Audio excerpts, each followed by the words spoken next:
evening. Thank you very much for being with us. And just to be clear, when did you lose contact with your wife's family? Well, we haven't spoken to them since about 7:30 yesterday morning, so we haven't heard from them since the intensity of the bombing last night. And it goes perhaps without saying, but worth reiterating, that we are one of many thousands of families, I suspect, right across the world who are desperately worried about whether or not our loved ones are alive or dead. And I simply don't know the answer to that question. And before you lost contact, what were they saying about the conditions inside Gaza? Well, my mother-in-law and father-in-law, who are UK citizens, they're from Dundee.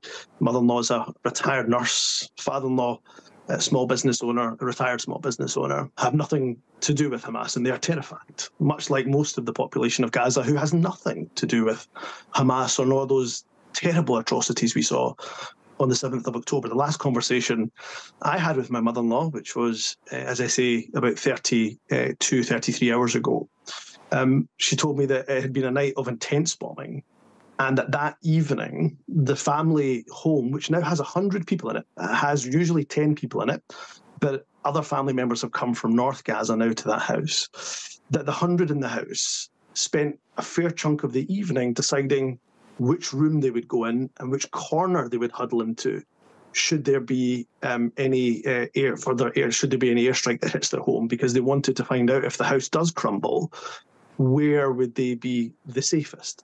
That isn't a conversation anybody should have to have, certainly not any innocent men, women and children. So you can imagine, Mark, we are feeling quite numb, to be frank, and desperately worried about their safety.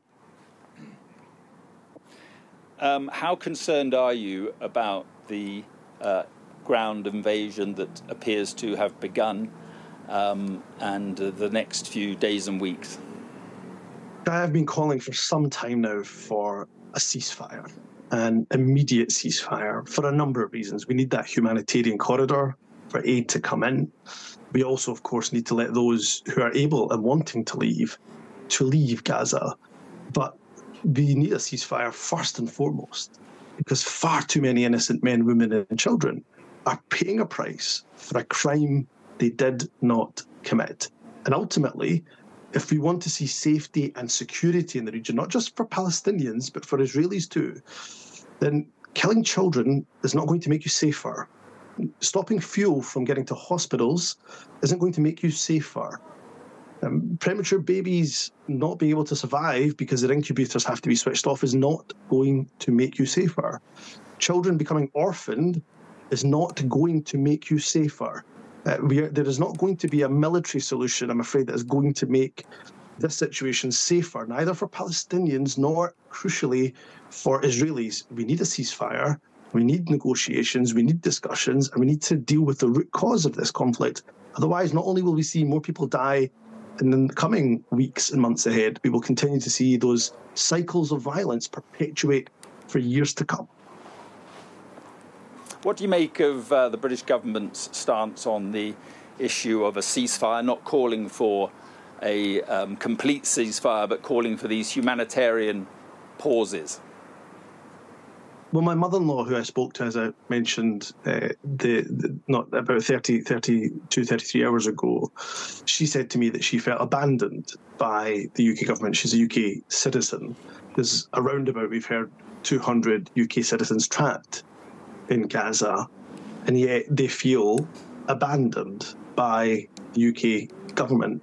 I think the UK abstaining on that UN resolution yesterday advocating for peace was a complete abdication of their moral responsibility. I think their response has been, quite frankly, shameful. I don't think they have been advocating or demanding peace. And that is what we need. We need people to be unequivocal, not just the UK government, but frankly also the leader of the opposition needs to be demanding a ceasefire, and a ceasefire now. How many more children do we need to die until people are unequivocal about their demand for no more bombs to be falling on any innocent man, woman or child?